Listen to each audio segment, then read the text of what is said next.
God, wherever there is trouble, I pray that you would fill that with your peace. I pray that you would come in and allow us to understand more clearly what your word has to say about who you are. God, I pray that your Spirit would enlarge in our capacity for understanding of who you are. That we would know you, the God who created all things and who gives all things. It's in your Son's name that we pray. Amen. You have a seat. All right, good morning, Tara. My name is Paul. Last night is one of my favorite nights of the year, or at least it used to be, when you get an extra hour of sleep a night. But then I had two kids who don't quite see the value and take advantage of getting extra hours of sleep in. So older parents, when does that tide change? When do they actually get it, that fall back an hour at night is actually a good thing? But anyway, that was what was last night. I'm glad to see most of you actually got the time change right. I don't think we had too many people coming and going at 8 or 10 o'clock today, so that was good. A little piece of life at Terra. It was about 2 months ago, I think, somewhere in there, maybe a little bit less. We introduced to you Bill Cuthbertson, who's going to be our new discipleship pastor here at Terra Nova. He's going to be starting in about a week. So his family is en route. They're moving from Michigan this week. They'll be with us next Sunday for the first Sunday. So just kind of wanted to remind you of that and put that before you, that next Sunday will be the first Sunday for the Cuthbertson family. So that's Bill and Katie. Then they have 4 children, Hannah, Naomi, James, and John. I think I got that right. Ages 3 to 8 in that range. So I'm sure you'll do a great job welcoming them into this family. As I was kind of thinking about that this week, it kind of just reflecting on my own journey. Some of you know this, some of you don't. I spent 15 years in corporate finance in that world of public accounting and finance, and in 2009 became a volunteer pastor here. 2013, about 18 months ago, came on full-time staff. And so I was just kind of thinking through that journey and knowing that a congregation like this at Terra Nova is going to welcome in a new pastor with open arms. And I just want to say thank you on my own behalf and for my wife and I. It's been a joy for us to pastor here. And honestly, even in just the exercise of preaching, and getting into studying the Word and then sharing that Word with you guys on a Sunday morning, man, what a joy! There's not many things I have found in my life that I've enjoyed as much as that. Quite honestly, I think in a week or two of prepping a sermon, I think I get far more out of it in my own life than I'm able to convey well with you guys. Which again is just. In economics and finance world, they tell you that there's the law of diminishing returns, right? Like once you've saturated something and exhausted it, then it's not worth putting much more energy into it because there's not much you're going to get out of it. Can I just say I find the Bible not to fit that? Can I just say, like, I can't exhaust myself of studying the Word. And so with that, let's just get your Bibles out. Go ahead and grab your Bibles. If you don't have a Bible, put your hand up. Our greeters can walk around. They'll hand that to you. You can keep this if you don't have one. If you just need to borrow it today, then you can turn it in on your way out. We're going to continue in Luke. I have thoroughly enjoyed our study of Luke for the past 2 years, and we're going to be in Luke 20 today, Luke 20 to 27. But before we get into that, actually, before I read that text, let me give you a little bit of a setup here on what we're going to read. This is going to be a text that's going to wrestle through something that I think the human soul has wrestled through since the beginning. Is the human soul immortal? Is there an afterlife? Is there a resurrection? Is there something more than just the world we see around us that we can taste, that we can see, experience, test, prove? Is the physical world all that there is? Or is there something more? Is it so simple that our bodies just reside here, live here, and die, and that's the end? Or does something come after this life? One philosopher would tell us that human destiny is just the journey between 2 oblivions. Is that true? Is that right? Or is what Russell Crowe says in The Gladiator that whatever happens in this life echoes throughout eternity? Is that true? Which of these worldviews kind of has weight and plays into our lives? Here's what I hope we can see in the Bible today. Here's what I hope the truth is that we can mine out of this, is that eternal worth and earthly freedom anchors itself in the truth of an afterlife or the truth of the resurrection. Right, the truth of the resurrection gives us both eternal worth and earthly freedom. That's what I want us to get through today and journey through as we read Luke 20. So Luke 20, verse 27. I'll read through verse 40. There came to him, and that's Jesus, there came to Jesus some Sadducees, those who deny that there is a resurrection. And they asked him a question, saying, Teacher, Moses wrote for us that if a man's brother dies having a wife but no children, the man must take the widow and raise up offspring for his brother. Now, there were 7 brothers. The first took a wife and died without children, and the second and the third took her, and likewise, all 7 left no children and died. Afterward, the woman also died. In the resurrection, therefore, whose wife will the woman be? For the 7 had her as a wife. And Jesus said to them, The sons of this age marry and are given in marriage, but those who are considered worthy to attain to that age and to the resurrection from the dead neither marry nor are given in marriage, for they cannot die anymore, because they are equal to angels and are sons of God, being sons of the resurrection. But that the dead are raised, even Moses showed in the passage about the bush, where he calls the Lord the God of Abraham, the God of Isaac, and the God of Jacob. Now, he is not God of the dead, but of the living, for all live to him. Then some of the scribes answered, Teacher, you have spoken well, for they no longer dared to ask him a question. Before we continue on, let's pause and pray and ask the Lord's blessing on our time studying his word. Father, thank you for a time on Sunday morning. Thank you for a place where we can gather, we can worship and sing song and come together as a body and just worship you and study from your word. Can your Spirit just soften our ears, soften our hearts, so that we can, amidst all the busyness of life and distractions of home and work and whatever else may be going on, can we just rest and listen to the word of God, your Bible, your scriptures, and have them feed our souls, soften our hearts, change our lives, make us to be more like you. Can you give us extra measures of faith for that journey? Father, we pray that our time here studying your word is one that exalts Christ, points to Christ, and just helps us on the journey of believing and trusting in him more. It's in his name that we pray. Amen. All right, so here's a quick outline for how I kind of want to walk through that big idea that I want to get across of that. The truth of the resurrection actually lays out for us both eternal worth and earthly freedom, and not things that are in silos, but actually they feed into each other. Right? A worldview and a belief system actually should impact and change the way we live. So here's the outline of kind of how I want to walk through that. We're going to talk through the people that are in this story. We're going to work through the question that they ask. We're going to work through the answer that Jesus gives them. And then we're going to talk about their response, and also then, in light of all of that, how we have to respond to these things, how our worldview and our lifestyles have to line up in light of something like this. So that's the outline for the day, the 3 groups of people. In this passage in Luke, we have 3 people that I want us to be aware of. The first one that Luke mentions to us right out of the gate is a group of people called the Sadducees. Now, this is the first time this group is introduced to us in the book of Luke, so I think it's good for us to kind of just step back and recognize who they were. They were part of the religious ruling crowd at the time for the Jewish people. They had a few things that they would have been known for. 2 things that are really important for us today is, 1, they would have held strict to the first 5 books of the Old Testament, the Torah, the law of Moses. That was their all-encompassing source of religious law. They didn't pull in, like the Pharisees or the scribes, they wouldn't have pulled in either some of the other Old Testament scriptures or oral tradition and life that would have come through the Hebrew people. They were strict with the law of Moses. The other thing that the Sadducees would have been known for was their position on one piece of doctrine that we get a window into in the passage we read in Luke, and that is they denied the afterlife. They denied the resurrection. They denied the persistence of the human soul or the immortality of the human soul. The historian Josephus would say this about them. The Sadducees rejected the persistence of the soul. They would say the soul perished along with the body. You see, they wanted nothing to do with the doctrines of heaven or hell or human immortality or resurrection, and primarily because they would have seen no evidence for it in the first 5 books of the Old Testament. They would have said, Moses didn't teach us this, Moses didn't believe this, therefore we won't either. And actually, I think this is an encouraging place to enter into the story, if you're kind of entering in the same way, right? Like, if that's a worldview or a mindset that you might have, either unsure, disbelieving, or just whatever it might be about the existence of an afterlife or a resurrection, can I encourage you to kind of journey into this through the Sadducee? Like, put yourself in their place. Like, that's your worldview. You're coming to Jesus to explore that.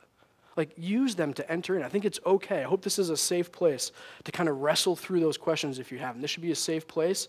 The scripture be a safe tool for you to do it and bring it to Jesus, just like the Sadducees are doing here. But then that brings us to Jesus. That brings us to the second person in the story that I want us to see. And I think again and again and again throughout Luke, we're seeing that Jesus is getting tested, examined. It's the subtitle to our series in Luke, right? Examining Jesus. Because I don't know for how many chapters now we're having the Pharisees say, answer me this, or the disciples saying, can you help with this? Or other people saying, prove this, test this, show us this, over and over again.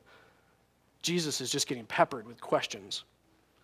Personally, at my own pilgrimage, I find this really encouraging. That Jesus doesn't tire of my questions. He can take them. He wants them. He wants us to bring our questions, our doubts to the Bible, and he wants to answer them for us. We have to be confident that we can dig in deep for our answers in the person of Jesus in the scriptures. We shouldn't be afraid that our question won't be answered in Christ. He'll be sufficient. He's not going to be found lacking in our search. God doesn't give us longings in our hearts. God doesn't give us these eternal questions to be answered and then not give us the scriptures to answer them or give us Christ to answer these things.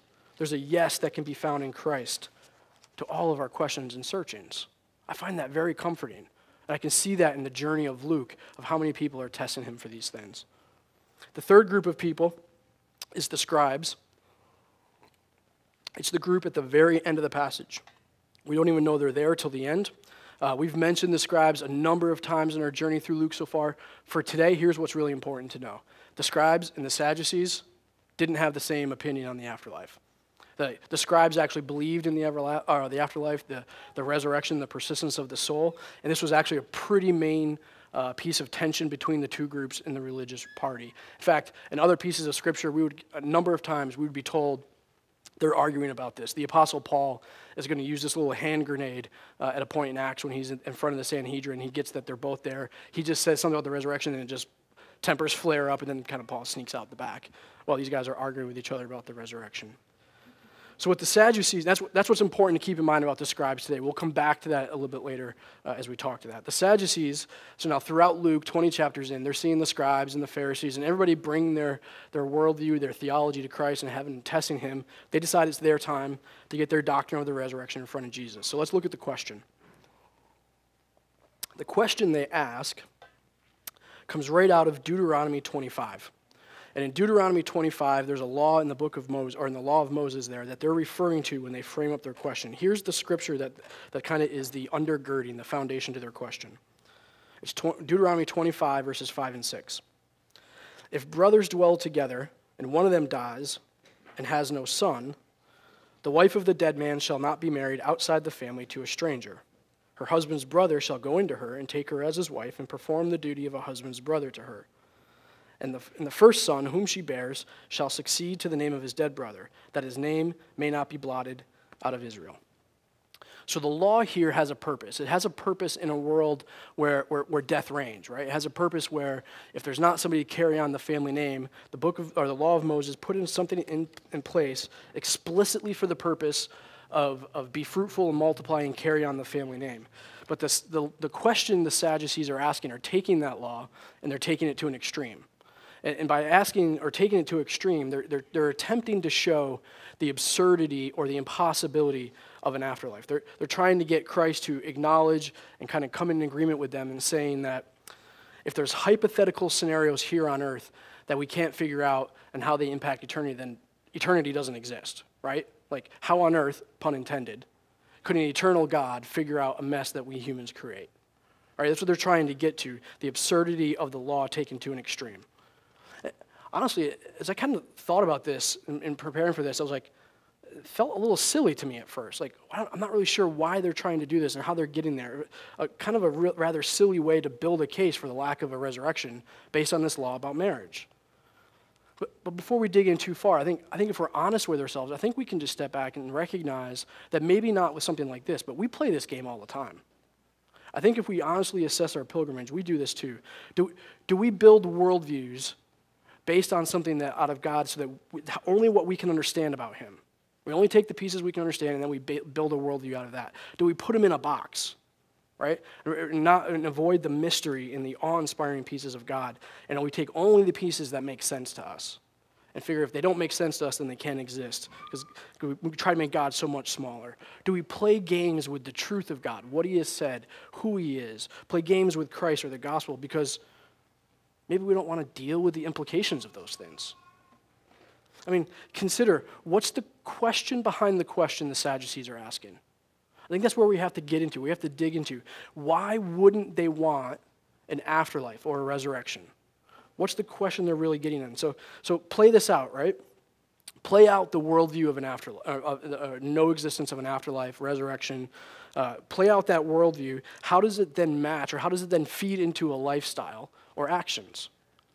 See, if you play that out, it actually builds into this trap of greed or entitlement or pride. It'll actually start to feed into materialism and consumerism. I mean, if there's no afterlife, if there's no resurrection, if there's nothing to come, if there's no accounting for how we've journeyed through this life, then live for now. Eat, drink, be merry, for tomorrow we die. Satisfy yourselves, be comfortable. Make yourselves comfortable, make yourself happy. Get what you want, get what you deserve, get what you need. It's all like if there's nothing else, right? It becomes very self-centered. It becomes very much about me and my comfort now, and what I want right now. See, here's what's important to know about the Sadducees' life. If we compare this with their question, I think we can start to journey through this in a little bit of a different way. See, perhaps so coincidentally, the Sadducees were known as the upper elite ruling class of the Jewish society. They had power, they had wealth, they had comfort. A lot of it was oriented around to feed into their lifestyles. And the Sadducees were known to actually be very friendly with the Roman authorities at the time because it helped protect their status. It helped protect what they had created, their wealth and their power. They lived for the here and now. They didn't live for eternity or what might come. Now, which came first? Which of those two things came first? The worldview that then said, okay, based on this, I'm going to live this way. Or was it, I want to live this way, so therefore I need to build a worldview that justifies it? Which came first? Honestly, I don't know. I'm not sure which one came first for the Sadducees, but here's what I do know. I play this game all the time.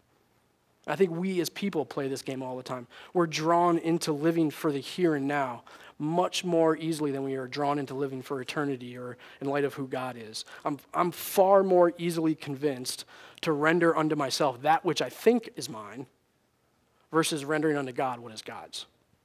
I live in slavery to my own satisfaction and my own comfort on a daily basis far more easily than I find comfort in who God is and the eternal joy and satisfaction of who he is. See, it's that exercise of trying to assess our worldviews, our belief system, and how they're living themselves out. How do we actually ask ourselves these honest questions of, what am I believing but not actually living out?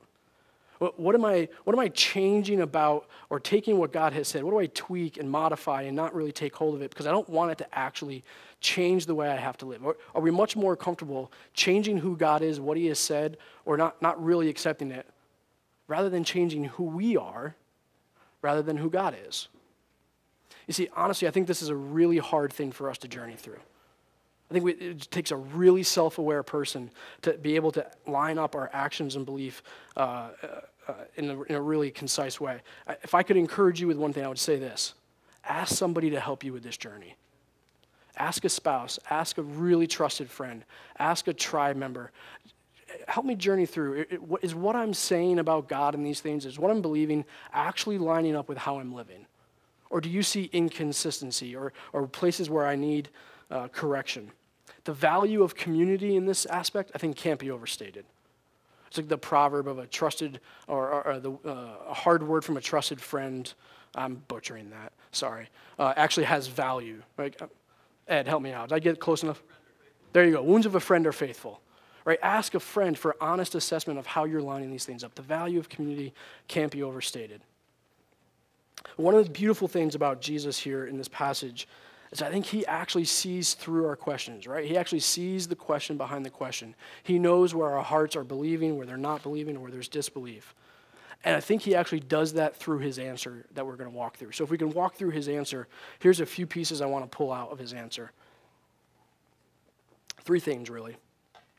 he does take the time to teach a couple important aspects about the afterlife. So we'll talk about two of those. He touches on the reality. He proves to the Sadducees that there is an afterlife, that there is a resurrection. And then I think he just creates the need for a response. So if we walk through the answer, I think right out of the gate, Jesus is teaching and he's answering, assuming the reality of the afterlife. He actually does his proof or evidence for the resurrection at the end. But here's a few things to note. In verses 34 and 35, he talks about marriage. And he clues us into this idea that our marriages that are here on earth don't actually transfer into heaven. The false assumption that the Sadducees had here was that marriages on earth were both binding on the earthly level and in the eternal level, and that this life and the next life both had the same marriages. And he clues us into that marriages here don't necessarily translate over. I was sharing this with Nicole this week and kind of just walking through. She was far more excited about this than I would have hoped. Like, I was sad and kind of like trying to get romantic. No. I think that just speaks that she's just much more in tune with what God has in store for her, and maybe it's not that I'm a bad husband. I don't really know, but I was a little bit saddened by that. But I think what we have to remember here is, what is the purpose of marriage? Yeah, be fruitful and multiply, but the point of marriage is to help us point to the better covenant love that's coming in heaven. The point of marriage is to recognize that the more satisfying love, the more fulfilling love is sourced in God and being in his presence, and that we're going to be married to him in eternity.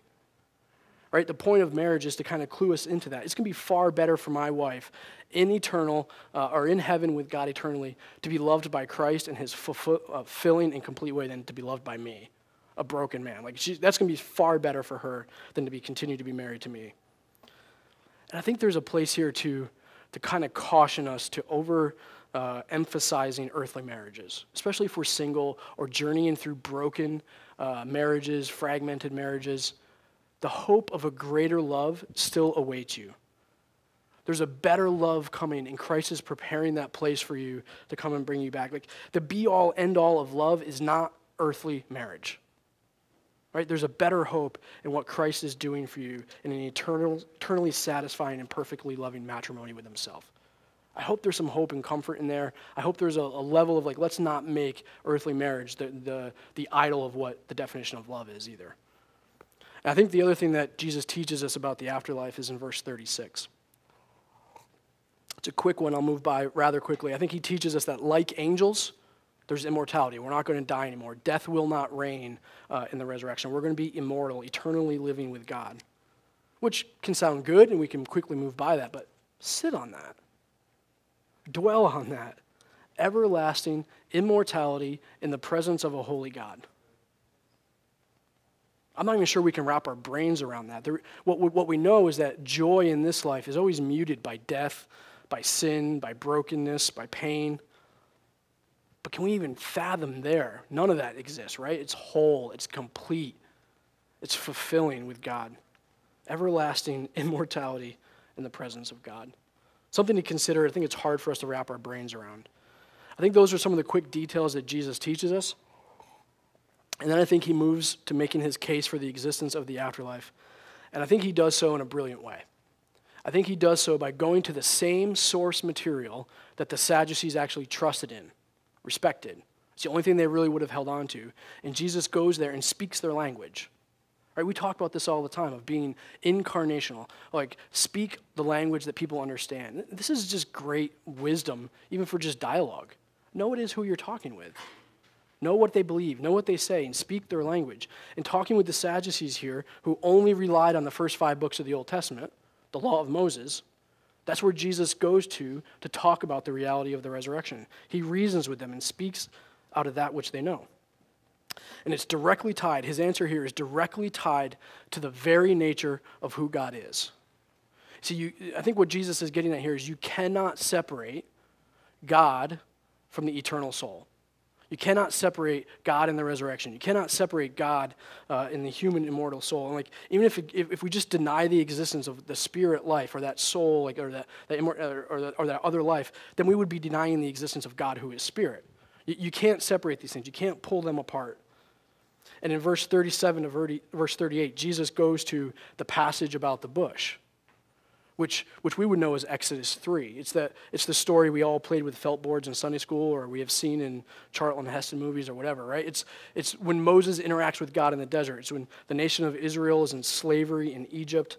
God responds to his people and starts the process of freeing them from their bondage. He meets Moses in the wilderness. He speaks through the bush that's burning but not being consumed. And he says this. This is how God identifies himself. He says, I am the God of your father, the God of Abraham, the God of Isaac, and the God of Jacob. And in this answer, he's speaking out of the present tense. I am. Moses records for us the present tense here. I am the God of these men. He didn't say, I was the God of these men who are now dead. He says, I am their God. So God is living, first of all, right? In order to say that, he has to exist and be, in order to say I am, he has to exist and be alive. But I think there's something else in here that this statement says to us. It tells us that God has to have the power to save, and he's got to be greater than the power of death. You see, this statement is only true, it's only complete in its fullest sense if the men he's referring to are alive, not dead. A God of the dead is not a very powerful God.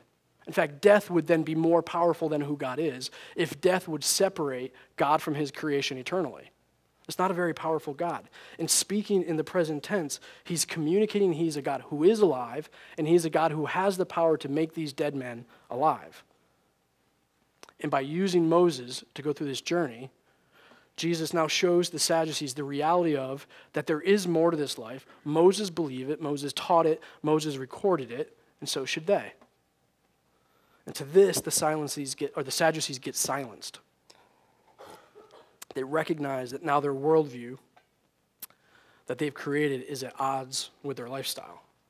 See, Jesus is now starting to require a response to his teaching.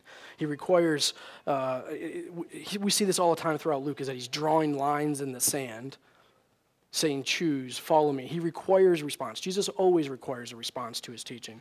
And the first indication of the response that we get is from the scribes at the very end.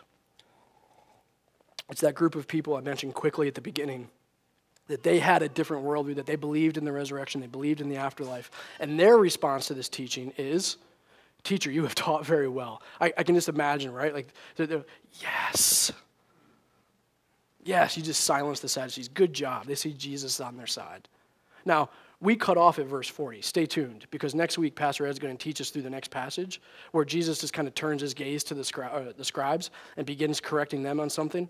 So for today, just kind of take this. Jesus doesn't enjoy being used as religious propaganda or for religious people to promote their religious agendas. You see, Jesus sets before this group proof for the resurrection, proof for the eternal nature of our soul, and that God is reigning over that. The scribes cheer. The Sadducees are silenced. Where are you? What's your response when you consider a passage like this? I think the first thing to get to is, do you believe in this? Do you believe in the resurrection, the persistence of the human soul? And I don't think it's just this idea of the resurrection. I don't think it's just something the Bible teaches about. I really enjoy being out in nature. I spent most of the day yesterday in the woods. One of the things, I think God has just kind of like planted these things all throughout creation, right? And one of the things I love is sunrise. Because does the sun stop existing when it sets at night and we can't see it? No, it rises the next morning. It's almost like a daily proof or daily reminder of just kind of pointing us to the resurrection. In fall, when leaves fall off, what happens in the spring, 6 months from now, maybe 9 months from now, who knows? What happens, right? Leaves come back. New life comes out of that which we thought was dead. We plant seeds, we bury them under the dirt, bury them in the ground. And then 7, 10, 14, 21 days later, sprouts come up, life comes up. I think God has hidden this idea of the resurrection all throughout his creation. I think it's beautiful.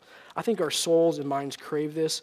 I think if you just look at art in the world around us, books and movies and all of these things, I think people long for the legacy of their own soul. They long to think about the persistence of the human mind. I think there's a void inside us that he's created, he's put there. And really, honestly, I think the only thing that really fills it is an eternal God.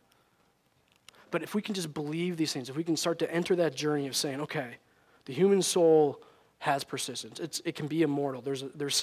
We have to respond to this. We have to figure out our worldview and then change our life to get there.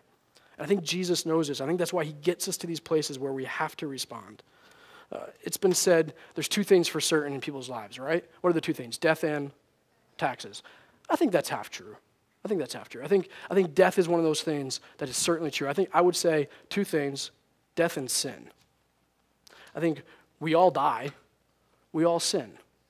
There's no exceptions to that, right? And Jesus knows this. And here's what Jesus knows that we have to kind of take hold of today. That the answer for both of these things is anchored and sourced in the resurrection. You see, he has to address this question the Sadducees are bringing for him. He has to address the worldview because the eternal glory, the eternal worth, and the eternal freedom of the gospel require a resurrection. They absolutely require a resurrection. If the Sadducees were right, it would directly affect the very reason that Jesus is here on earth doing the mission he's doing, teaching the things that he's teaching, the gospel. You see, the gospel isn't just that Jesus died to pay the penalty for your sin. The gospel is also that he rose from the dead to break the power of sin for earthly freedom and to break the power of death, two things that we all can't avoid, break the power of death for eternal worth and glory. If there's no hope in a resurrection, we of all people are to be pitied. Half the gospel is gone. The joy and the hope of the gospel is ripped out. Jesus has to defend the resurrection. He has to prove its existence because there's two huge gospel implications that rely on this. Our worth in eternal life and our freedom in this life. Right? Our mindset, our worldview about eternity and how that plays itself out, how that impacts our lives now. Verse 35 in this passage, we kind of went by, I want to come back to. Verse 35 has a phrase that should rattle us a little bit. It should kind of make us stop and pause. It should kind of send something through us that has to make us ask questions. It says, but those who are considered worthy to attain to that age, those who are considered worthy of eternal salvation, those who are considered worthy of that age, the joy of the resurrection, the joy of eternal presence with God, those who are considered worthy. Does it imply that some aren't? Does it imply that some aren't worthy, that some are worthy of it, some are not? Boy, this is a huge question I think we have to just consider. And this is actually a timely passage for me. I mean, 6 days ago I took part in my grandfather's funeral. And earlier this week I had a good friend lose his father. This is a timely passage for us to figure out because honestly, life is short. We know this. It's a vapor. It's a breath and it's gone. Our kids grow up so fast. We journey through. I'm already halfway through my life probably. I'm 40 years old. And the journey into death is not one that we face alone. It's not one that only we face. Everybody in this room faces that. Ecclesiastes 7 calls out this reminder to us, right? That the end of all mankind is death, and the living lay it to heart. Consider it. Do business with God. Do business with the eternal creator of our eternal souls while we still can. Lay it to heart. Do we know? How do we know if we are worthy to be considered of the resurrection, considered into that age, worthy of the resurrection? How do we know? And if we take the whole of Scripture, everything that Jesus teaches us, everything that the apostles stir us up by way of reminder throughout the New Testament, here's the flat truth. None of us are worthy of the resurrection. We've all sinned. We're all on that journey. None of us are worthy of that. Our worth before God eternally is so sourced nowhere else and anchored nowhere else in the fact that Christ is resurrected and rose from the dead. Our security as a son or a daughter of God in eternity is achieved and based nothing in ourselves, but solely in the finished work of Jesus Christ. If we don't believe the resurrection, we are lost without that. But if we can see it, if we can have faith and trust in those things and live out of that freedom, that nothing apart from the whole and complete work of Jesus Christ secures these things for us, makes us worthy to attain to eternal life, that's how our worldview captures this idea of resurrection and can be considered worthy of that. How many of you have seen A Knight's Tale with Heath Ledger? It's an older movie, 15 years old, so I'm not at all worried about spoiling this for you guys.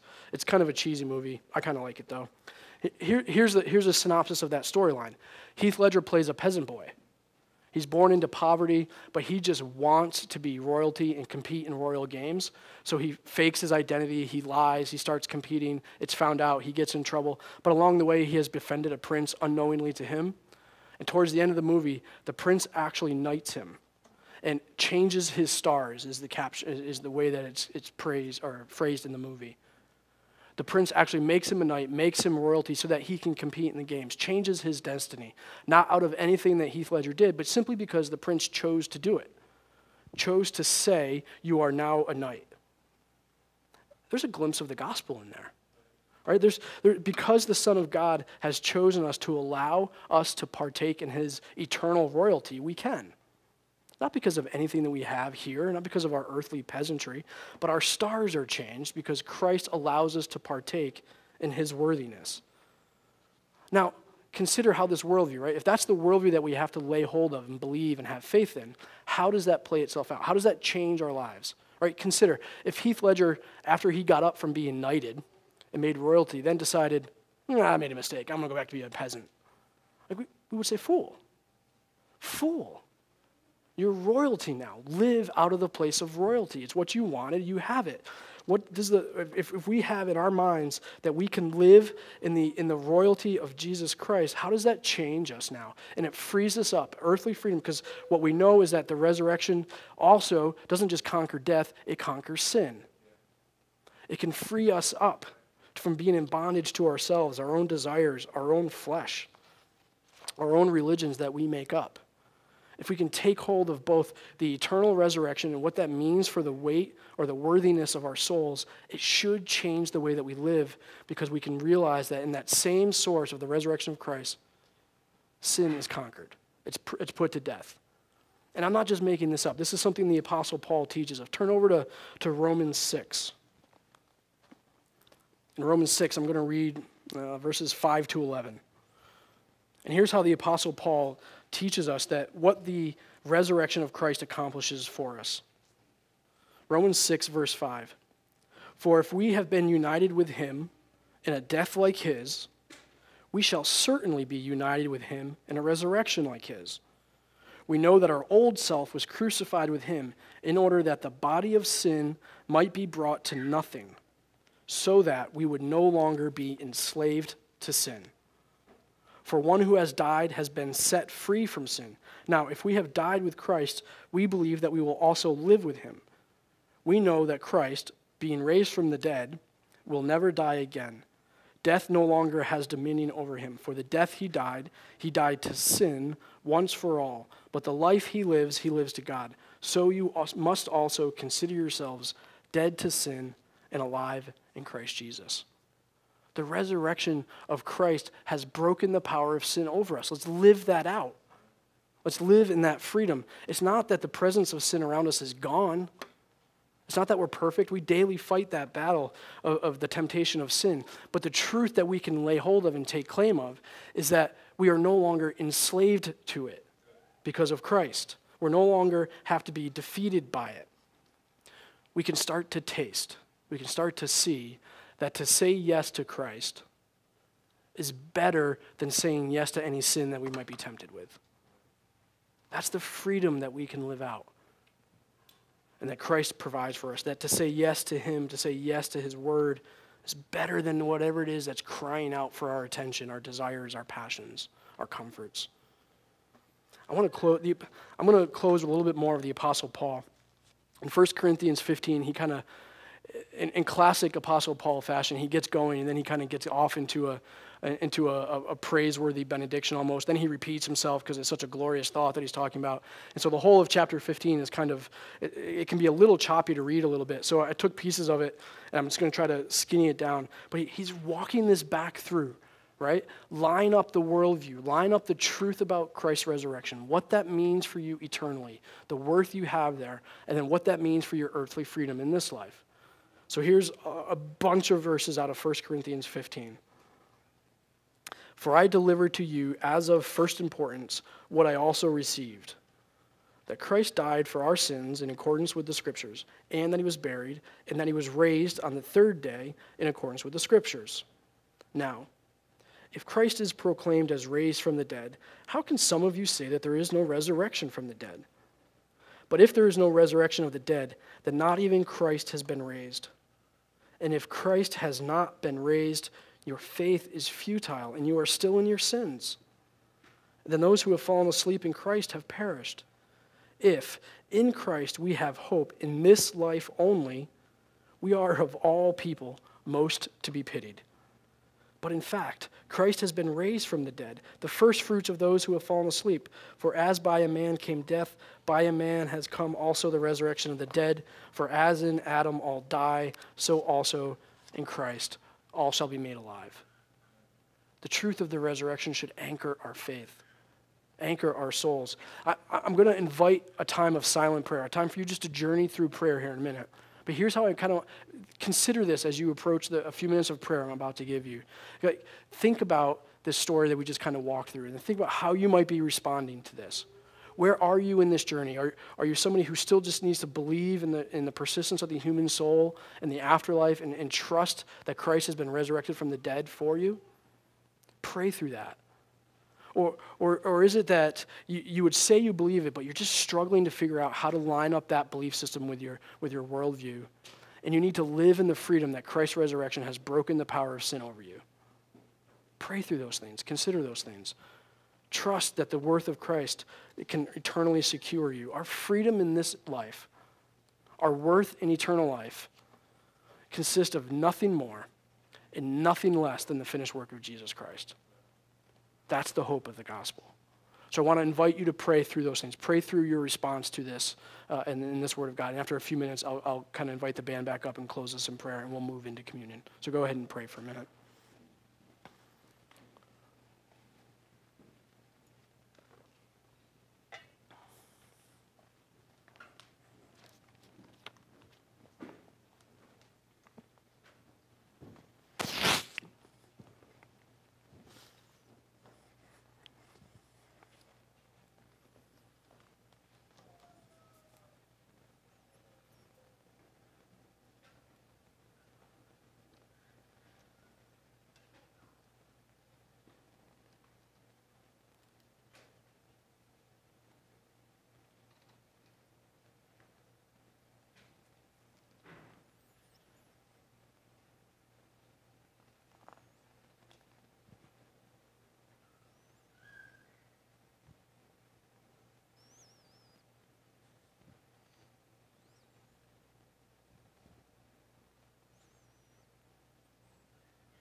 Father, I pray you can make it more clear and more real in all of our lives that our worth before you is found in Christ through faith, and that our freedom in this life to live out of the joy of the gospel is also found in Christ and saying yes to him. Father, can you give us more measures or give us extra grace to believe these things, to have more faith? Can you just help us take hold of these things and wrestle through changing our lives to be more like you rather than changing you to fit our lives?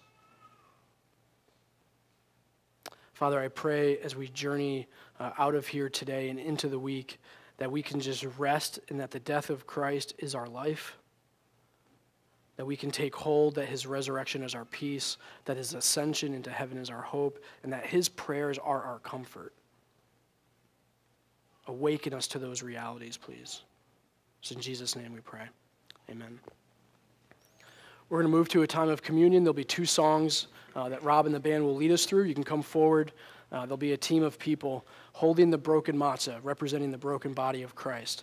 You can take that, dip it in the wine or the juice, representing the shed blood of Christ.